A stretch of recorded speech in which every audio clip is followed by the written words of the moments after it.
Hello there, welcome to the Saroy channel. Thank you so very much for joining me this evening, wherever you are in the world, and I do hope that you're doing exceedingly well, and I send you loads of love wherever you are. So before we get started, don't forget to subscribe to the channel, click the notification bell and the thumbs up. Let's get started with tonight's story. Dear Sarah and all your lovely listeners, my name is Ben. And my Bigfoot encounter happened in 1994 when I was 14 years old. I grew up with my parents and my sister Abby in a small rural town in the Pacific Northwest, where my father worked as a local mechanic while my mother stayed at home taking care of us. But she did actually have a small business that she ran on the side, where she made personalised cakes, baked goods and breads on order for people, sometimes even for special occasions or for someone's Sunday barbecue. She was an excellent baker. Growing up, I don't recall a time when our house did not actually smell like a delicious bakery, as there were always the most delectable buttery melt-in-the-mouth smells of cinnamon buns or vanilla sponge cake, homemade bread or cheese scones wafting in the air and infusing the entire house with the most appetising smells. Even today, I always feel nostalgic when I pass a bakery and smell cinnamon buns, because those smells always remind me of home. One day my parents decided to move to an area not far from our original farmhouse, and they purchased a sizable 1800s farmhouse on about an acre of land that was situated on a large gravel road with close neighbours on either side of our home. The house on one side of the gravel road were all flanked by tall majestic trees that spread out into an area of large national forest, which, although public land, was accessible to us because there were numerous hiking trails in the area. This wooded retreat was an idyllic haven for the indigenous wildlife in the area that would often be seen scampering across our lawns in the late evening or early mornings, especially during times when our seasonal apples and pears were on offer and had fallen from the trees to the floor, as the deers enjoyed eating the fallen fruit on the ground. As kids, we were so excited to move into our new home that was so picture perfect and was nestled in the lush green valley, surrounded by the dreamy forests and mountainous views of rugged outcrops and pyramid-shaped mountains that towered up in the blue-grey firmament like majestic masterpieces of nature. Fortunately, our home had been recently renovated by the original owner, but the integrity of the original farmhouse had still been maintained, although invariably modern influences had been added, as all the rooms in our house were very airy and spacious, with large picture windows that overlooked the most sumptuous, exquisite views. The kitchen in our home was literally legendary and was the most phenomenal room in the entire home that you would want to spend your time in because it was so cosy. It was huge and spacious, with extensive granite surfaces, incredible stylish kitchen sinks and taps, not to mention the state-of-the-art prodigious pale green range oven, designed especially for someone who has a flair for cooking. It was the kind of awe-inspiring kitchen you would inevitably expect someone like the master chefs like Gordon Ramsay or Barefoot Contessa or Martha Stewart to own. No sooner had we moved into our sumptuous, cosy new dwelling, we had a mysterious elderly visitor who turned up at our house unannounced and was reluctantly bustled into the kitchen by my mother. I remember she was a peculiar, decrepit old woman that looked so withered and emaciated and frail, and her small shrunken face looked as wrinkled and weathered as a tortoise, and her torso was virtually folded over her walking stick as she walked slowly into our kitchen, dragging one of her legs behind her as she walked with a very awkward limp. When she sat down on the kitchen chair, it was like every single bone in her body cracked, and as she spoke, her voice was like a low guttural rasp. "I think I should warn you," she said. "Never go into those woods." She was pointing with a gnarled hand towards the direction of the forest that flanked our home. "There are things in there," she said, with her eyes growing as wide as saucers. "Things in there that are not of this world. Things you don't want to mess with." "Sorry," said my mother, "but what exactly are you saying? I don't really understand." "Big monsters," said the woman. "I'm just warning you of such things, because your children could be in very grave danger. I've said all I need to say, and I'm going now," she rasped. And slowly she manoeuvred her body over her walking stick in an agonizingly slow, methodical process, until finally she climbed into the car seat of the waiting car, where she was driven away by her driver. "Who the heck is that?" asked my dad, coming into the kitchen. "And what was all that talk about monsters?" "Some batty old lady," said my mother. "Nothing for you to worry about, darling. I think she's as nutty as a fruitcake. You know the type. She was warning us about monsters over there in the woods. Talk about being completely bonkers. What utter nonsense some people talk." My father laughed. "She looked as if she came from a mental asylum," he said. "And that's being kind. What balderdash!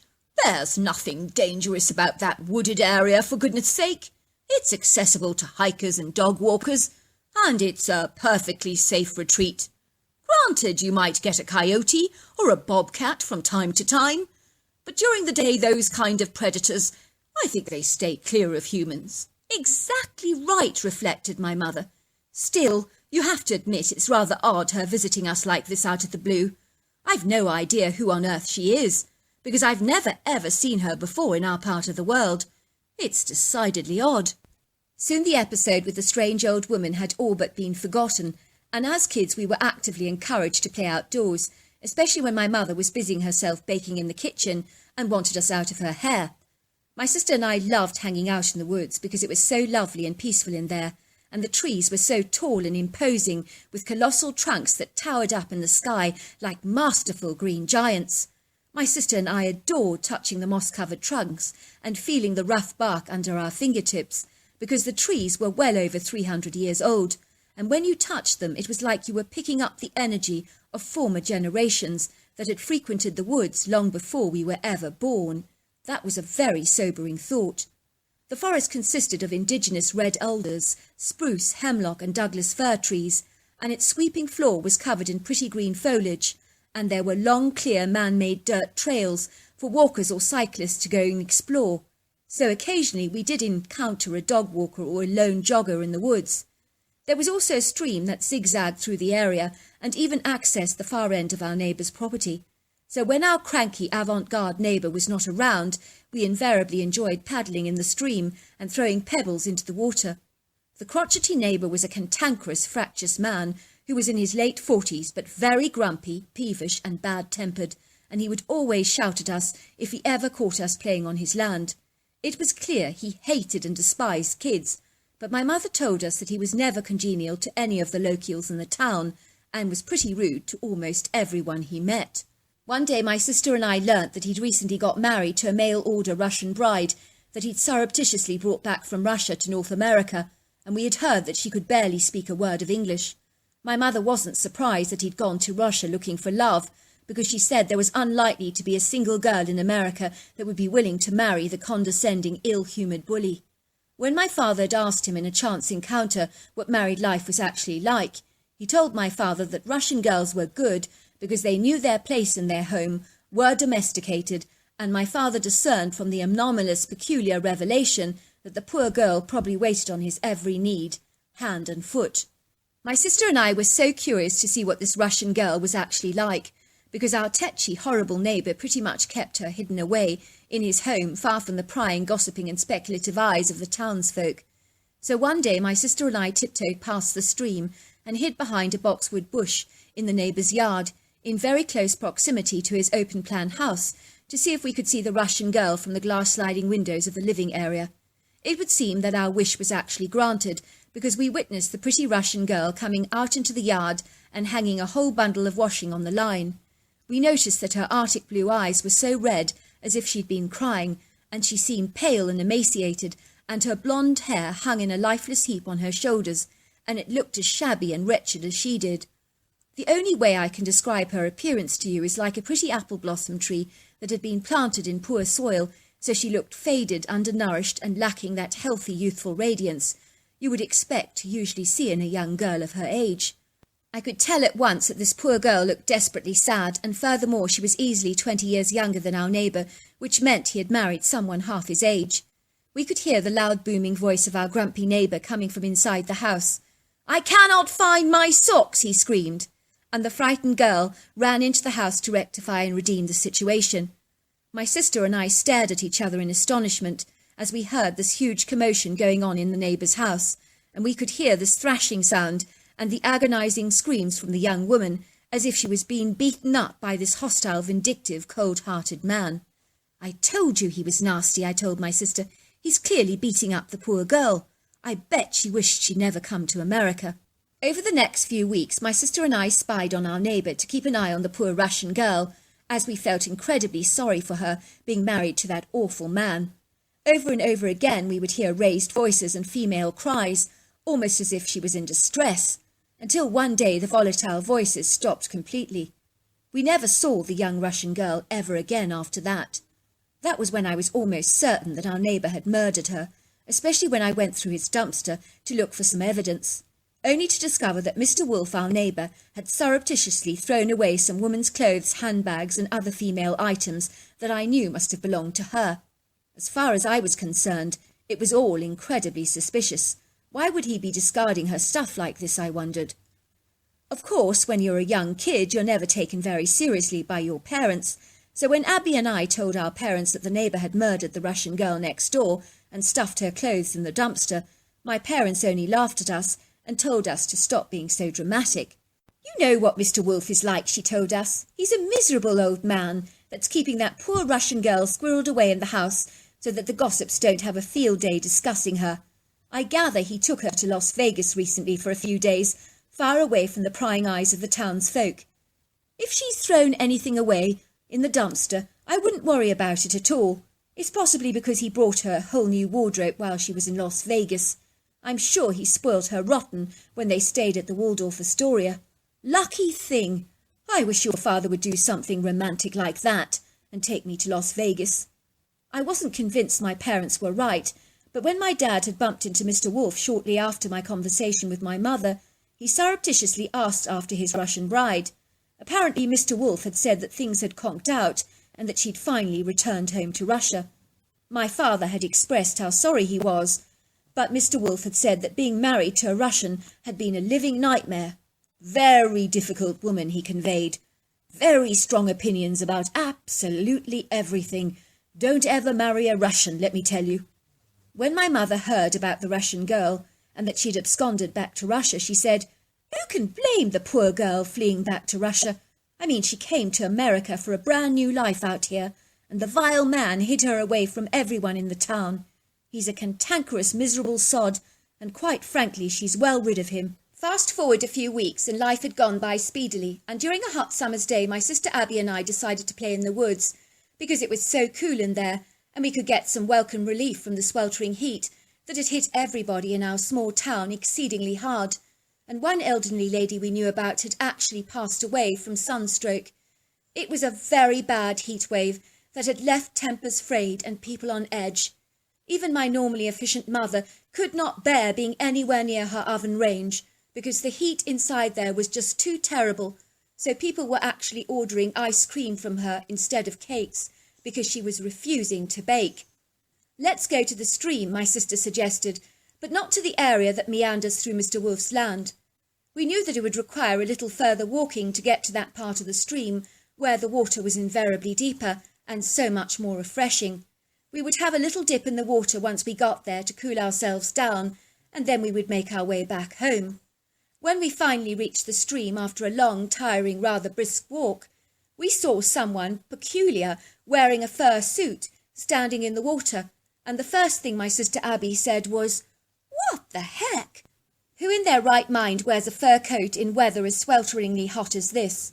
We watched as the person sat in the water until his fur coat was completely drenched by the cooling water of the gushing stream, and that was when we realised that we were indeed observing a very hairy human being, and not someone bathing in a fur coat. Obviously, this human being had a huge problem with excessive hair growth. I recall having heard about a problem like this before, which only affects a couple of people in several million in the world. I think I heard about the condition somewhere on Mr. Whibley's Believe It or Not, or something like that. We ventured ever closer to the water, and the person looked up at us in surprise, and that was when we realised that this was not a person at all, but a creature of some kind, but what it was, we couldn't imagine. It was about 4 feet tall, lanky and muscular, with very overlong arms and a cone-shaped head. The creature looked at us curiously, regarding us through large golden brown eyes, and we stood there on the rocky embankment watching him for a while, and then he continued to submerge his body in water. We felt strangely self-conscious by the creature's presence, but he seemed unperturbed by us, and he ignored us, and after a while we went to the edge of the stream, where we cooled ourselves down in the soothing water, all the while keeping our beady eyes pinned on this mysterious creature that seemed surprisingly unfazed by our presence. "What do you think he is?" Abby asked me curiously. "He looks like an ape boy." "Never seen anything like him before," I said. Before I knew it, the critter in the water started to engage with us by projecting a small piece of driftwood towards us, as if he was throwing a ball. Before we knew it, all three of us were playing together and throwing the driftwood backwards and forwards to each other, as if the driftwood was a soccer ball of some kind.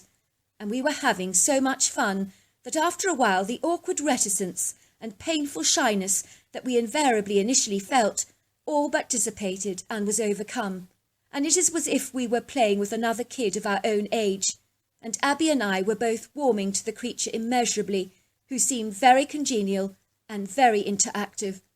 Suddenly we heard this thunderous commotion, and the hairy critter seemed to grow very apprehensive and alarmed, looking at us with an expression of agitated consternation on his leathery grey face. Before I knew it, he physically, literally pushed us under the large rocky overhang that overlapped the edge of the stream. It was like an invisible ceiling that covered you, and in the little hollow alcove we were very well hidden.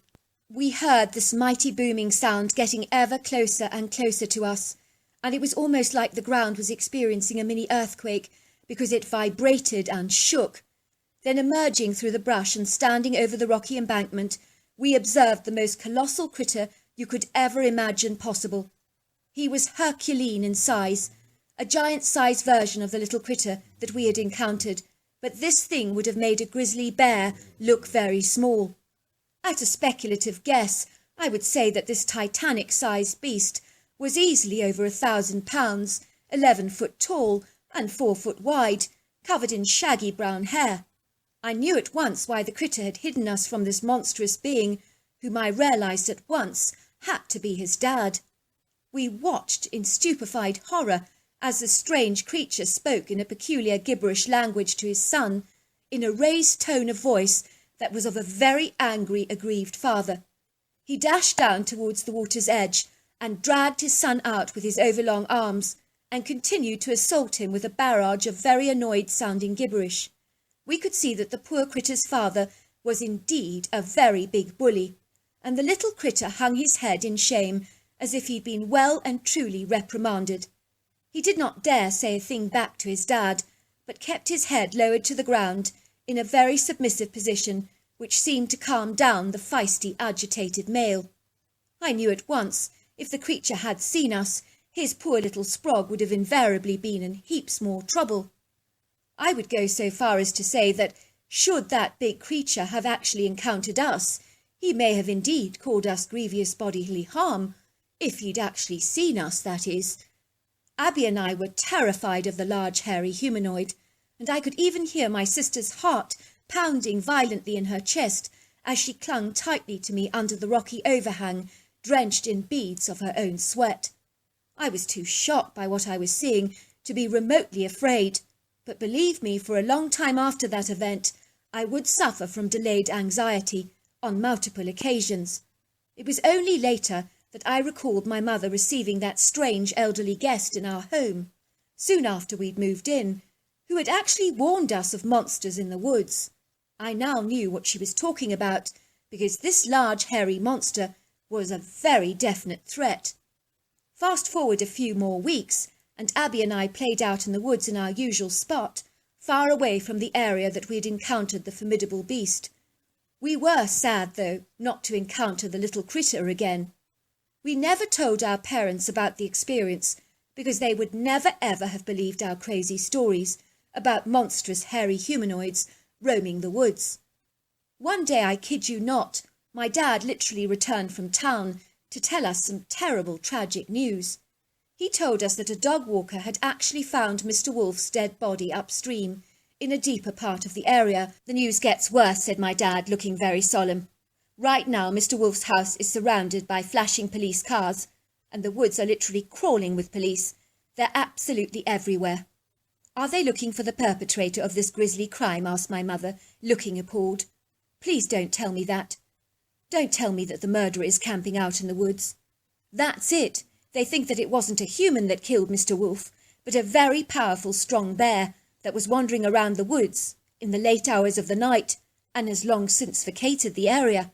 My mother looked aghast. More to the point, she said, what was Mr. Wolf doing wandering around the woods in the late hours of the night? It would seem that Mr. Wolf was found lying close to a grave that he'd dug, which was next to a black bin bag, and the bin bag was full of human bones. My mother gasped. No, she said, surely not. I'm afraid it's true.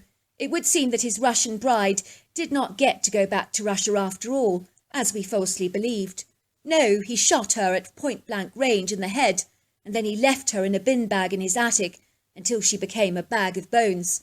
So we've been living next door to a decaying corpse. Surely someone would have smelt the body, said my mother.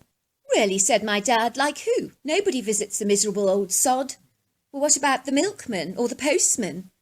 Well, I can't answer that, said my father, but it would appear that once her body was a pile of bones, that was when she was easy to transport. So that's when he slipped up to the more remote part of the woods in the dead of night and was subsequently killed by a raging bear. Well, I can't say I feel sorry for him. The man's a savage murderer. He killed that poor innocent Russian girl. See, I told you, I said. I told you he killed the girl. Remember, I found the dumpster filled with all her clothes, and I told you that she'd vanished into thin air, and neither of you would listen to me. Well, it seems you were right, said my mother, but you never ever imagine that you'll ever end up living next door to a killer. That's always something that happens to somebody else. It's in books or movies, or to other people, but not to people like us, surely not. That's what they all say, reflected my dad. But why ever not? Why not us? It could happen to anyone. It took a while for our town to comprehend the bitter and ugly truth behind Mr. Wolf's mail-order Russian bride, but like all stories, it was soon forgotten. But Abby and I never forgot that horrifying event. It was only a few years later that we realised that the hairy critters that we encountered in the woods were in fact Bigfoot, and I know for a fact that like humans, you get good Bigfoot and bad Bigfoot, and the little critter was so lovely, he fits the mould of being a really good Bigfoot, but his dad was a very dangerous, formidable beast whom I do believe was responsible for killing Mr. Wolf. So there you are. That's my story. I just want to say thank you so much for that incredible, incredible story. What a sad life for that poor Russian bride who was hoping for so much more. Until next time, goodbye and good night.